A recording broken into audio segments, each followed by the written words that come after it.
Welcome back दोस्तों, स्वागत है आप सभी का आपके अपने YouTube channel study circle VC पे। आइए दोस्तों, बाल विकास एवं शिक्षा शास्त्र से संबंधित 30 महत्वपूर्ण प्रश्नों पर चर्चा करते हैं। और अगर आपने इसके पहले के वीडियोस को नहीं देखा है बाल विकास एवं शिक्षा शास्त्र का, तो आपको बाल विकास शिक्षा शास्त्र का मैंने अलग से प्लेलिस्ट बना दिया है। आप उस प्लेलिस्ट पे जाइए, आपको बहुत सारी वीडियोज़ मिलेंगी और सारी की सारी प्रीवियस ईयर्स की वीडियो है जो आपको काफ़ी ज़्यादा इंपॉर्टेंट हैं और काफ़ी ज़्यादा हेल्पफुल भी होंगी। आइए स्टार्ट करते हैं। हमारा आज का पहला प्रश्न है, उत्तर बाल्यावस्था में बालक भौतिक वस्तुओं के किस तत्व में परिवर्तन को समझने लगता है। बात कर रहे हैं उत्तर बाल्यावस्था की, है ना। तो बाल्यावस्था को भी हम तीन भाग में बांटते हैं दोस्तों, प्रारंभिक बाल्यावस्था, मध्य बाल्यावस्था और उत्तर बाल्यावस्था। उत्तर बाल्यावस्था का जो काल होता है वो लगभग 9 से 12 साल के आसपास होता है। तो उत्तर बाल्यावस्था की अगर मैं बात करूंगा तो उत्तर बाल्यावस्था में सिर्फ संख्या, सिर्फ द्रव्यमान, सिर्फ द्रव्यमान और संख्या, चौथा है द्रव्यमान, संख्या और क्षेत्र। तो इसका जो सही आंसर हो जाएगा वो हो जाएगा ऑप्शन नंबर डी, द्रव्यमान, संख्या और क्षेत्र। ठीक है, इसको आपको ध्यान रखना है कि उत्तर बाल्यावस्था में बच्चा जो होगा वो भौतिक वस्तुओं के किस चीज को समझने लगेगा, किस तत्व में परिवर्तन, तो उसके द्रव्यमान में, उसकी संख्या में और उसके क्षेत्र में। अगला प्रश्न है दोस्तों, नवजात शिशु की सांवेदिक क्षमताओं पर किए गए शोध बताते हैं कि नवजात शिशु के लिए जगत संवेदनाओं का एक पेचीदा घालमेल है। दूसरा है, नवजात शिशु कई चीजें कर सकता है जैसे आवाज, रंग व गंध को पहचान। तीसरा है, नवजात शिशु की दृष्टि एक वयस्क की दृष्टि जितनी विकसित होती है। ये तो बात सही नहीं है। चौथा है, जन्म के समय केवल सुनने की ही शक्ति पूर्णतः विकसित होती है। देखिए, तीसरा और चौथा तो ऑप्शन सीधे सीधे गलत हो गया। तीसरा गलत हो गया, चौथा गलत हो गया। पहला ऑप्शन क्या है, नवजात शिशु के लिए जगत संवेदनाओं का एक पेचीदा घालमेल है, ये भी बात सही नहीं लग रही है। दूसरा पॉइंट बिल्कुल सही है, नवजात शिशु कई चीजें कर सकता है जैसे आवाज, रंग व गंध को पहचानना। ठीक है, तो दूसरे का सही आंसर क्या हो गया, ऑप्शन नंबर बी। आइए आगे बढ़ते हैं। प्रश्न क्रमांक 3 बोलता है, निम्नलिखित में से कौन भावनात्मक लगाव को दर्शाता है। भावनात्मक मतलब हम बोलते हैं ना कि किसी से अलग नहीं होना है, किसी के पास जाना है, ये सारी हमारी भावनाओं को व्यक्त करता है। चलना सीखना भावना का कोई संबंध नहीं है इससे। भाषा का विकास भावना का कोई संबंध नहीं है। भोजन करना सीखना इससे भी भावना का कोई संबंध नहीं है। पर अगर मैं इमोशन की अगर बात करूं तो अलग होने की घबराहट, जैसे किसी चीज से अगर दूर जाना है, घर से दूर जाना है, मम्मी पापा से दूर जाना है, तो ये एक अलग तरह की हमें घबराहट होती है, कहाँ जाना है, कैसे जाना है, क्या होगा। ठीक है, इस प्रकार अगर पढ़ने के लिए बच्चा अगर बाहर हॉस्टल भी जाता है तो उसे अलग सी घबराहट होती है। तो ये किस प्रकार के लगाव में आएगा, ये आएगा आपके भावनात्मक लगाव, इमोशनल अटैचमेंट के अंतर्गत। क्लियर हो गया। अगला प्रश्न है प्रश्न क्रमांक 4, निम्नलिखित में से कौन सूक्ष्म क्रियात्मक कौशल नहीं है। सूक्ष्म क्रियात्मक दोस्तों, क्रियात्मक कौशल आपको दो टाइप से बताता हूं मैं। एक होता है आपका सूक्ष्म क्रियात्मक कौशल, ठीक है, और एक होता है आपका स्थूल क्रियात्मक कौशल। ठीक है, सूक्ष्म मतलब जिसमें आपकी हाथों की कलाई, उंगलियां, इसका इस्तेमाल होगा, जैसे किसी चीज को बनाना है, बटन लगाना है, ठीक है, भोजन करना है, किसी वस्तु को पकड़ना है, ये सारी की सारी आपकी सूक्ष्म में आ जाएंगी, जो छोटी छोटी क्रियाएं होंगी। पर स्थूल मतलब जैसे कि जिसमें आपका बड़ी बड़ी पेशियों का जिसमें उपयोग होगा, जैसे उठने में, बैठने में, कूदने में, है ना। इस प्रकार ये सारे के सारे आपके किस में आ जाएंगे, स्थूल में। प्रश्न क्या पूछा है, निम्नलिखित में से कौन सूक्ष्म क्रियात्मक कौशल नहीं है। ध्यान रखिएगा, नहीं है बोला है ना। देखिए, वस्तु को पकड़ना मैंने बताया उंगली से उपयोग होगा, ये तो होगा सूक्ष्म क्रियात्मक कौशल। कूदना दोस्तों, कूदना जो है ये स्थूल क्रियात्मक कौशल में आता है। कूदना जो है ये स्थूल क्रियात्मक में आता है, इसलिए कूदना जो हो जाएगा आपका सूक्ष्म क्रियात्मक कौशल नहीं है। बाकी बटन लगाना, भोजन, हमारी उंगलियों का उपयोग हो रहा है, ये सूक्ष्म क्रियात्मक। सूक्ष्म क्रियात्मक मतलब आप सीधे सीधे उंगली याद रखिएगा, ठीक है, अंगुली, जिसमें भी उंगली का उपयोग होगा वो सूक्ष्म क्रियात्मक कौशल के अंतर्गत आ जाएगा। आगे बढ़ते हैं, निम्नलिखित में से कौन सीखने का अर्जन नहीं है। देखिए, जब इंसान मैच्योर हो जाता है, जब इंसान परिपक्व हो जाता है ना, तब वह फिर चीजों को नहीं सीखता है। ठीक है, तो बोलता है निम्नलिखित में से कौन सीखने का अर्जन नहीं है। तो जो आपका ऑप्शन है दोस्तों, परिपक्वता, यही आपका सही आंसर हो जाएगा। मैच्योरेशन, मैच्योरिटी जब हो जाती है तब वो क्यों सीखेगा, क्या सीखेगा, है ना। यहाँ भी नहीं की बात किया है।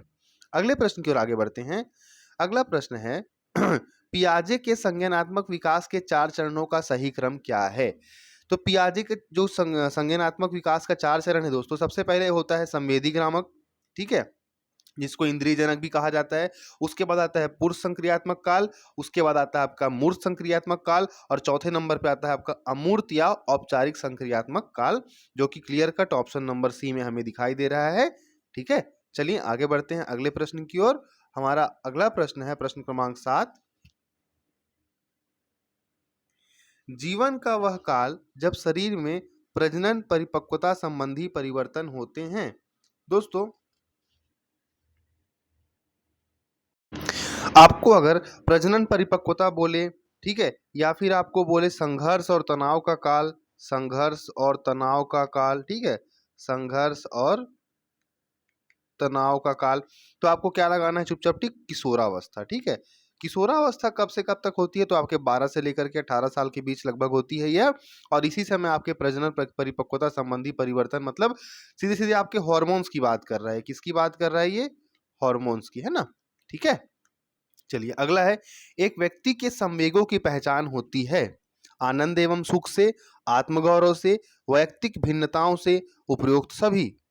तो इसका जो सही आंसर हो जाएगा दोस्तों, एक व्यक्ति के संवेग होगी, संवेग की उसकी जो पहचान होगी उसके आनंद एवं सुख से होगी, आत्मगौरव से होगी, वैयक्तिक भिन्नता से होगी, उपरोक्त सभी। ठीक है, तो 8वें का सही उत्तर क्या हो गया? उपरोक्त सभी। अगला प्रश्न है दोस्तों, जन्म पूर्व विकास का सही क्रम क्या है? ये प्रश्न थोड़ा सा उटपटा लगेगा। मैं आपको एक चीज बताता हूँ। मान लीजिए आप सब चीज भूल गए कि युग्मनज क्या था, भ्रूण क्या था, गर्भावस्था क्या था, गर्भ शिशु क्या था। अब ध्यान रखिएगा ZEF, बस ये 3 टर्म को याद कर लीजिए। ZE, कभी भी मान लीजिए अगर आपसे ये प्रश्न नहीं बनता है, ठीक है, कुछ समझ में नहीं आ रहा है, तो आप चुपचाप, अगर विकास का सही क्रम आपको याद रखना है तो ZEF को याद कर लीजिए। Z से होता है आपका जाइगोट, ठीक है, Z से होता है जाइगोट, E से एम्ब्रियो, F से फीटस। अब अंग्रेजी में देख लीजिए कहाँ पे है, तो आपको ऑप्शन नंबर 1 दिख रहा है, ए ही दिख रहा है। ZEF, जाइगोट, एम्ब्रियो, फीटस, युग्मनज, भ्रूण और गर्भस्थ शिशु, युग्मनज, भ्रूण और गर्भस्थ शिशु। अगला प्रश्न है, किस अवस्था में शारीरिक, मानसिक एवं संवेगात्मक परिवर्तन शीघ्र होते हैं? अभी हमने थोड़ी देर पहले डिस्कस किया था, संघर्ष और तनाव का काल किशोरावस्था। तो कि सबसे ज्यादा इसमें बदलाव होते हैं, संवेग में भी, मानसिक रूप से भी, शारीरिक रूप से भी, तो किशोरावस्था में। इसीलिए किशोरावस्था को क्या कहा जाता है? संघर्ष एवं तनाव का काल। अगला है दोस्तों, बालकों में शारीरिक तथा गत्यात्मक विकास की दिशा होती है सिफेलोकोडोल या फिर प्रॉक्सीमोडिस्टल, प्रॉक्सीमोडिस्टल एंड सिफेलोकोडोल। इसका ऑप्शन दोनों सही है, पहला भी सही है और दूसरा भी सही है। तो बालकों में शारीरिक और गत्यात्मक विकास की दिशा दोनों होती है, ए और बी दोनों। क्लियर हो गया?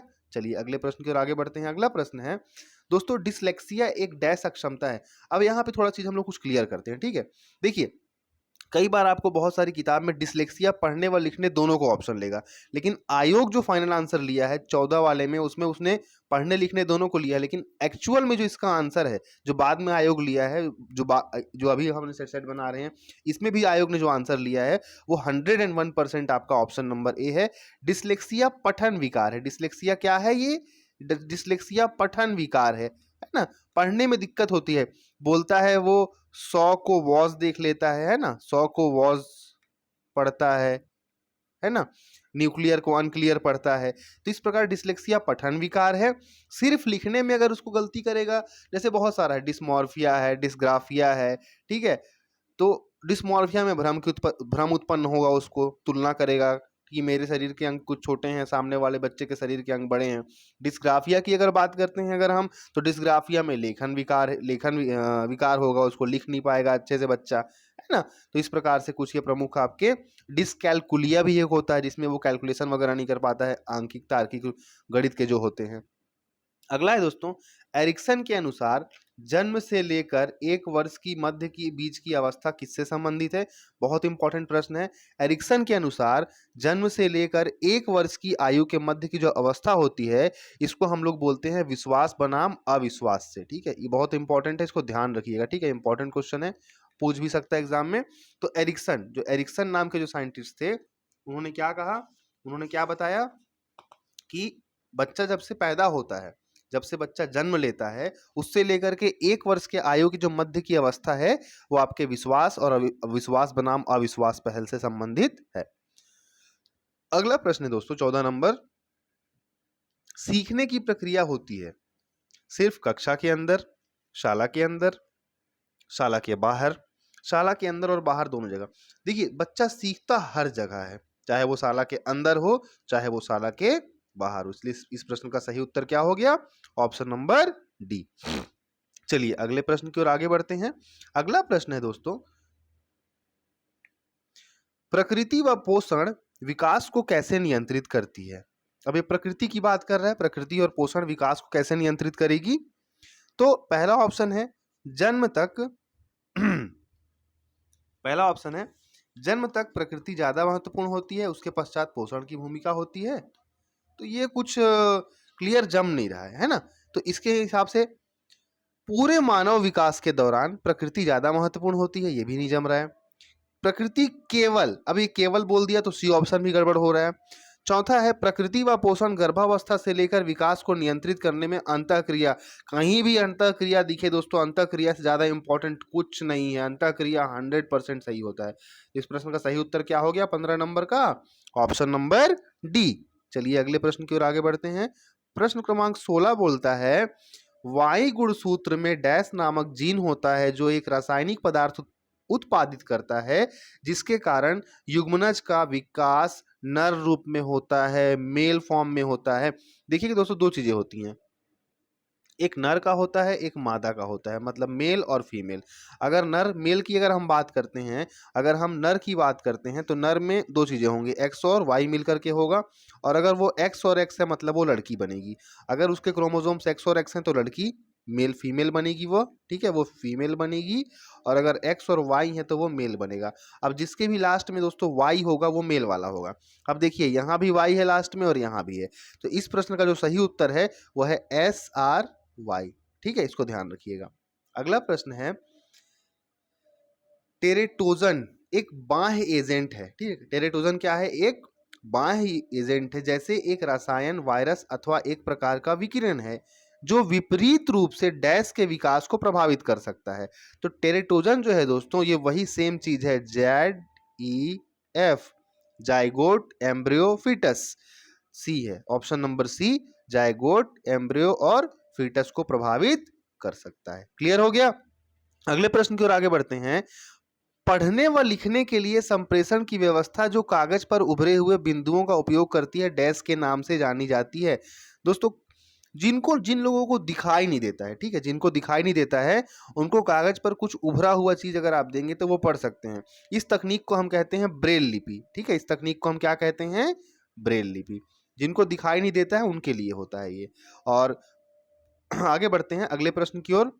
प्रश्न क्रमांक 19 है दोस्तों, उषा परिवेश की नई विशेषताओं को अपने चिंतन में सम्मिलित करने विद्यमान स्कीमा, मतलब जो उसके पास ऑलरेडी स्कीमा है उसका में संशोधन कर रही है। तो वह क्या कर रही है? वह समायोजन कर रही है, अकोमोडेशन कर रही है, अकोमोडेट कर रही है। क्या कर रही है वह समायोजन कर रही है, ठीक है। चलिए अगले प्रश्न की ओर आगे बढ़ते हैं। अगला प्रश्न है एक बच्ची जो कहती है कि चोरी करना गलत है क्योंकि वह पकड़ी जा सकती है, वह कोलबर्ग की अवस्था है। कौन सी अवस्था है भाई? तो कोलबर्ग ने सबसे पहले दिया था दोस्तों नैतिक विकास का सिद्धांत। कोलबर्ग ने क्या दिया था? कोलबर्ग ने नैतिक विकास का सिद्धांत दिया था। टोटल 6 चरणों की बात करता है, जिसमें चरण 1 जो है आपका वो सजा और आज्ञाकारिता है। और इसी चरण के कारण बच्ची कहती है कि चोरी करना गलत बात है। सजा और आज्ञाकारिता में ही क्या आता है? चोरी करना गलत बात है क्योंकि वह पकड़ी जा सकती है। तो यही इसका सही आंसर हो गया। क्वेश्चन नंबर 20 का सही आंसर क्या हो जाएगा? ऑप्शन नंबर ए, चरण 1 सजा एवं आज्ञाकारिता। अगला है दोस्तों, दृश्य स्थानिक दुष्क्रिया एक डैश अपंगता है, मानसिक, अधिगम, शारीरिक, सामाजिक। विजुअल स्पैशियल डाइफंक्शन इज डैश डिसेबिलिटी, ठीक है, यह एक अधिगम अक्षमता है, अधिगम अपंगता है, इसको ध्यान रखिएगा। दृश्य स्थानिक दुष्क्रिया क्या है? एक अधिगम अपंगता है। चलिए आगे बढ़ते हैं अगले प्रश्न की ओर। अगला प्रश्न है IAT शिक्षकों का एक समूह है जो व्यक्तिगत विकलांग छात्रों की पात्रता से संबंधित समस्या के हल में नियमित शिक्षाविदों की सहायता करता है, विकलांग बच्चों के पाठ्यक्रम को विकसित करने में सहायता करता है, विशिष्ट बच्चों को पढ़ाता है, सामान्य बच्चों को पढ़ाता है। तो ये आखिर आईएटी शिक्षकों का समूह करता क्या है? ठीक है, तो ये जो दोस्तों आईएटी शिक्षकों का समूह है, ये व्यक्तिगत विकलांग छात्र की पात्रता से संबंधित कोई भी समस्या का हल करने में नियमित शिक्षाविदों की क्या करता है? सहायता करता है। इस प्रकार इस प्रश्न का सही उत्तर क्या हो गया? Option number 1। क्लियर है? चलिए आगे बढ़ते हैं। अगला प्रश्न है, लता जानती है कि पीले और नीले रंग को मिलाने पर हरा रंग प्राप्त होता है। ठीक है, तो जब उससे पूछा गया कि नीले और पीले रंग को मिलाने पर कौन सा रंग प्राप्त होगा, वह उत्तर नहीं दे पाई। ठीक है, क्योंकि उसमें रिवर्सिबिलिटी की दिक्कत थी। उसमें कौन सी दिक्कत थी? रिवर्सिबिलिटी की। ठीक है, रिवर्सिबिलिटी मतलब आपका ऑप्शन नंबर बी, उत्क्रमणीयता। मतलब उसको रिवर्स नहीं कर पा रही है ना। चलिए अगला प्रश्न दोस्तों, आईसीडीएस कार्यक्रम। सबसे पहले समझते हैं भैया ये आईसीडीएस क्या है। आईसीडीएस है दोस्तों इंटीग्रेटेड चाइल्ड डेवलपमेंट स्कीम। इस आईसीडीएस कार्यक्रम की शुरुआत हुई थी 1975 में, 1975 में। ठीक है, समेकित बाल विकास योजना। क्या कहा जाता है आईसीडीएस को? समेकित बाल विकास योजना। क्लियर हो गया? इसकी शुरुआत हुई थी 1975 में। और इसमें प्रश्न है कि आईसीडीएस कार्यक्रम के डैश आयु समूह के सभी बच्चों के लिए उपलब्ध है। दोस्तों ये 0 माह से लेकर के 6 वर्ष तक के सभी बच्चों के लिए उपलब्ध है। ठीक है, अगला है, एक बड़ा बच्चा छोटे बच्चों को शब्द पहेली पूरा करने में सहायता कर रहा है।